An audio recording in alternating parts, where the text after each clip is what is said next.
السلام علیکم، میں ہوں مرتضیٰ حسین اور آپ دیکھ رہے ہیں منگل اپ یوٹیوب چینل۔ ہمارے ساتھ موجود ہیں سینئر صحافی اور تجزیہ کار سید جاوید شاہ صاحب۔ ان سے ہم گفتگو کریں گے مختلف موضوعات، جن میں الطاف حسین صاحب کا موضوع سر فہرست رہے گا، اور اس میں مہاجر کلچر ڈے کے حوالے سے بھی گفتگو کریں گے، اور شدت پسند تنظیمیں اندرون سندھ جو موجود ہیں ان کے کچھ رہنماؤں کی طرف سے آئے ہوئے بیانات پر بھی جو ہے جاوید شاہ صاحب کا پاس جو اطلاعات ہیں وہ جاننے کی کوشش کریں گے۔ گورنر سندھ صاحب کی مصروفیات مہاجر کلچر ڈے کے حوالے سے گورنر ہاؤس میں جو پروگرام اور تقریبات منعقد ہوئی اس پر بھی جاوید شاہ صاحب کا تبصرہ جانیں گے۔ لیکن سب سے پہلے جاوید شاہ صاحب، الطاف حسین صاحب کا ابھی پچھلے دنوں ایک براڈ کے اوپر انہوں نے جو ہے اپنے تمام تنظیمی جو رہنما اور کنوینر مصطفیٰ عزیز آبادی اور دیگر رابطہ کمیٹی کے اراکین بھی جو موجود تھے، تو ان پر بڑی برہمی کا جو ہے مظاہرہ کیا، اور ان کو کہا کہ اب جو ہے بھائی اب تم لوگوں کے جن بھی اداروں سے رابطے ہیں تم انہیں کی نمائندگی کرو۔ بڑے بہت برہم اور سیکھپا نظر آئے وہ اس پر۔ آپ اسے کیسے دیکھتے ہیں؟ اس کے ساتھ ساتھ الطاف حسین صاحب نے جو کراچی میں مہاجر کلچر ڈے 24 دسمبر کو منایا گیا،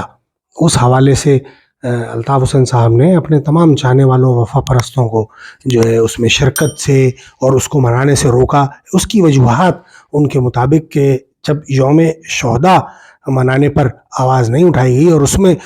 شمولیت یا اس قسم کا کوئی قدم اٹھایا نہیں گیا شہیدوں کے لیے، تو اب جو ہے اس قسم کی تقریبات کا کیا فائدہ ہے؟ اس میں مختلف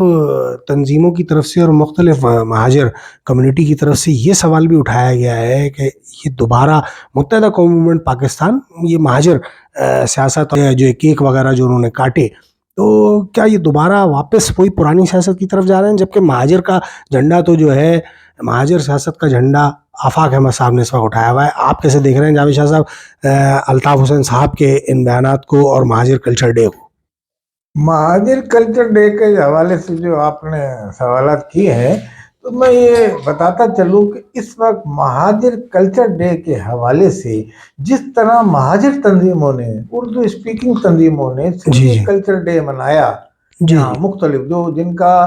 سندھیوں سے کوئی بھی تعلق نہیں تھا، نہ سندھی بولنا بھی نہیں جانتے، ان لوگوں نے سندھی کلچر ڈے منایا، تو لازمی اسی طریقے سے اس حوالے سے میں نے دیکھا کہ پیپلز پارٹی کو، جس کو سندھیوں کے نمائندہ آپ کہیں، بھائی سندھ سے نکلی ہوئی تنظیم کہیں، اس کے بھی پلیٹ فارم پہ بینر لگے ہوئے میں نے دیکھے، مہاجر کلچر ڈے مبارک ہو، مہاجر کلچر ڈے مناتے ہوئے وہاں لوگوں کو میں نے دیکھا۔ تو یہ ضروری نہیں ہے کہ وہ جو مہاجر تنظیم ہو وہی کلچر ڈے منا رہی، یعنی کہ سندھی کلچر ڈے منایا جا رہا ہے، بلوچی ڈے بھی منایا جاتا ہے، پنجابی ڈے بھی منایا جاتا ہے، ابھی وہ بھی منایا جائے گا۔ تو اسی طریقے سے پاکستان میں بھی آرٹ کونسل میں پاکستان کے ہر ڈے منایا جاتا ہے۔ اب اس وقت تو سرکاری سطح پہ گورنر سندھ نے بھی اس میں پارٹیسپیٹ کیا، لازمی گورنر سندھ نے بھی سندھی کلچر ڈے بھی منایا تھا انہوں نے، تو اب مہاجر کلچر ڈے بھی منایا۔ اب دوسرے آپ کا سوال کا جہاں کا یہ حصہ کہ جناب الطاف حسین نے ان کی کو وہ کی، الطاف حسین جو ہیں بیسکلی مہاجروں کے وہ لیڈر ہیں، یعنی کہ جو مہاجر تنظیم بنی اس کے بیسکلی وہ لیڈر ہیں۔ تو اب جب وہ الطاف حسین اس ضمن میں کوئی قدم اٹھاتے ہیں تو ان کے قدم کی بڑی اہمیت ہے، کیونکہ الطاف حسین کو اگر آپ کچھ بھی کہیں، بہرحال مہاجر رہنما، جو پاپولر رہنما، جس نے مہاجر شناخت دی، جس نے مہاجر کے ایک سوچ دی، ایک فکر دی مہاجروں کو، مہاجروں کو یعنی کہ پاکستان کی سطح پہ روشناس کرایا، اور پاکستان کے جو ان کے مہاجر جو ایم این اے تھے ان کو پاکستان کی قومی اسمبلی میں پہنچایا۔ مجھے یاد ہے کہ جب پہلے مرتبہ یہ لوگ جیت کے آئے تھے پاکستان کے الطاف حسین کے پلیٹ فارم سے، ایم کیو ایم کے پلیٹ فارم سے، تو تمام لوگ جو ہیں کرتا پاجامہ پہن کے ایوان میں گئے تھے، تو لوگ وہاں جو پنجاب کے لوگ تھے، پٹھان حیران ہو رہے تھے یہ کون سے کلچر والے آئے، سب ایک ہی ڈریس میں واسکٹ پہن کے۔ تو ایک ان کی ایک بھرپور نمائندگی تھی جب اس وقت جب یہ مہاجر قومی موومنٹ تھی، الطاف حسین جس کے قائد تھے۔ تو یہ ایوانوں میں جب پہنچے انہوں نے اپنا وہی پاجامہ اور کرتا کے ساتھ اپنی نمائندگی کی، اور وہاں پھر بعد میں جب وقت گزرتا رہا تو پھر ان کا کلچر بھی اس طریقے سے چینج ہوا. وہی پاکستان کے کلچر میں پہلے بھی شلوار پہنتے تھے یہ نہیں, مگر وہ بالخصوص جو ایم این اے تھے, ایم پی ایز جو ایوانوں میں پہنچے, ان کے لیے پابندی تھی کہ کرتا پاجامہ پہن کے آواز کے آپ جائیں گے کلچر. تو وہ ایک اس زمانے میں یہ تھا. لوگوں کو بڑی حیرت بھی ہوئی, بڑی خوشی بھی ہوئی انٹرنیشنل سطح پر. تو الطاف حسین نے مطلب یہ ایک یہ روشناس کرایا, ان کو مہاجروں کی شناخت دلوا دی, یہ دلا دی. اور مہاجروں کے مطالبات تھے بے پناہ, ان کو الطاف حسین نے وہ حکومت وقت کے سامنے رکھا. جو حکومت آتی رہی ان کے سامنے رکھتے رہے وہ, اور وہ حکومت ٹال مٹول بھی کام لیتی رہی, کچھ منظور کرتی رہی, کسی حد تک منظور ہوتا تھا, کبھی نہیں ہوتا تھا. مگر بہرحال جی ہاں. انہوں نے جو غیر سرکاری طور پہ حاصل کرنا تھا وہ مہاجر قومی موومنٹ کے پلیٹ فارم سے یا ایم کیو نے, الطاف حسین نے وہ غیر سرکاری طور پہ جو حاصل کر سکتے تھے وہ انہوں نے حاصل کر لیا. یعنی کہ مہاجروں کو آج جانتے ہیں لوگ کہ مہاجر ہیں, یہ مہاجر کلچرل ڈے. اس سے پہلے مہاجر کلچرل ڈے کا بھی نام سنا نہیں تھا, مطلب ہوتا ہوگا, مگر اس نے پیمانے پہ یہ اسی کا ہی وہ ہے. اب الطاف حسین نے جو مخالفت کی وہ اپنی جو وہ تنظیمیں ہیں جو ان کے لوگ نکلے ہوئے ہیں, ان کی پارٹی تھے, وہ پاکستان میں رہ رہے ہیں. الطاف حسین ان کے نالا ہیں. الطاف حسین ان کو کہتے ہیں کہ ایجنسی بنائی ہیں جماعت مطلب میں, یہ کل کے الطاف حسین کہتے ہیں پاکستان کی اسٹیبلشمنٹ بنائی ہے, یہ نمائندگی نہیں کرتے مہاجروں میں. وہ پاکستان میں رہنے والے ایم کیو پاکستان والے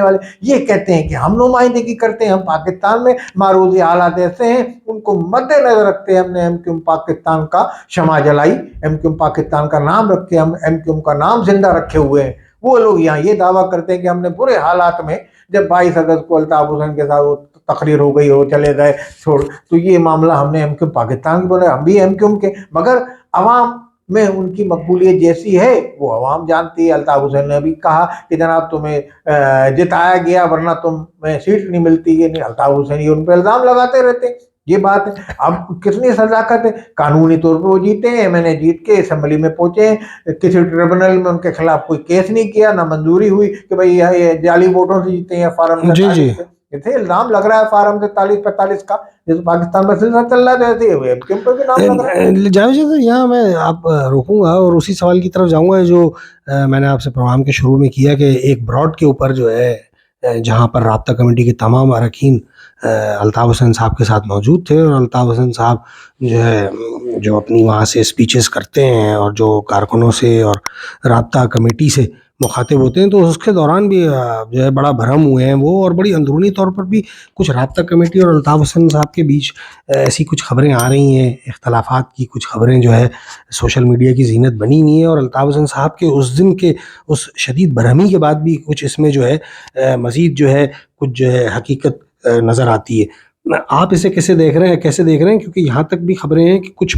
رابطہ کمیٹی کے کچھ بڑے اراکین جو ہیں وہ کچھ دوسری سیاسی جماعتیں جو نئی تشکیل ہونے والی ہیں اور کچھ سابقہ کراچی میں موجود جو علاقائی مہاجروں کی تنظیمیں ان سے بھی ان کے روابط ہیں, رابطوں میں ہیں. آپ کے پاس کیا اطلاعات ہیں شاہ صاحب اس بارے میں؟ اصل میں بات دراصل یہ ہے کہ الطاف حسین بھی لازمی عمر کے اس حصے میں ہے جب آدمی کا عدم برداشت کا بھی رویہ ہو جاتا ہے, غصہ بھی جلدی آ جاتا ہے, اور یعنی کہ ایسے حالات کا سامنا کر رہے ہیں وہ, تو ان حالات میں ان کو غصہ آنا ایک فطری عمل ہے. تو وہ فطری عمل میں اپنی تنظیم کے لوگوں پہ بھی غصہ اتارتے ہیں, ان کی جو غلطیاں ہوتی ہیں اس پہ بھی وہ تند و تیز جملے ان کو کہہ دیتے ہیں, کبھی اظہار کر دیتے ہیں, کبھی ان کو یہ کہہ دیتے ہیں کہ جناب آپ نے یہ ایسا بیان کیوں دیا, یا اس طرح کی, مطلب وہ اس طرح کی کرتے ہیں. بہرحال وہ وہاں کی رابطہ کمیٹی میں تبدیلیاں آتی رہتی ہیں, چینج ہوتا رہتا ہے, آگے پیچھے کرتے رہتے ہیں وہ لوگ, مگر بہرحال وہاں والے بیٹھے ہوئے ہیں اور ان کے وہ وفادار ہیں. مگر اب یہ صورتحال آ گئی ہے کہ جو وہاں لوگ ہیں وہ بھی نوجوان ہوئے تھے, اب وہ بوڑھے ہو گئے, اب ان کو بھی اپنے ملک پاکستان آنے کی سوچتے ہیں کسی طریقے سے. اب جو وہاں بیٹھے ہیں جو الطاف حسین کے ساتھ ایفیلیٹڈ ہیں, تو لازمی وہ پاکستان آئیں گے تو لازمی گرفتاری ان کی عمل میں لائی جائے گی, لازمی یہ ان کو ایک خدشہ. تو وہ یہ چاہ رہے ہیں, ان کے اندر بھی ایک امنگ پیدا ہو رہی ہے کہ پاکستان جائیں, کوئی ایسا راستہ اختیار کریں. تو وہ راستہ ہو سکتا ہے, ممکن ہے کہ الطاف حسین نے کسی کی کوئی بات نوٹ کر لی ہو, ایسی بات لی ہو کہ وہ کسی ایسی پارٹی کے ساتھ منسلک ہونا چاہ رہا ہے جو پاکستان میں نو تشخیص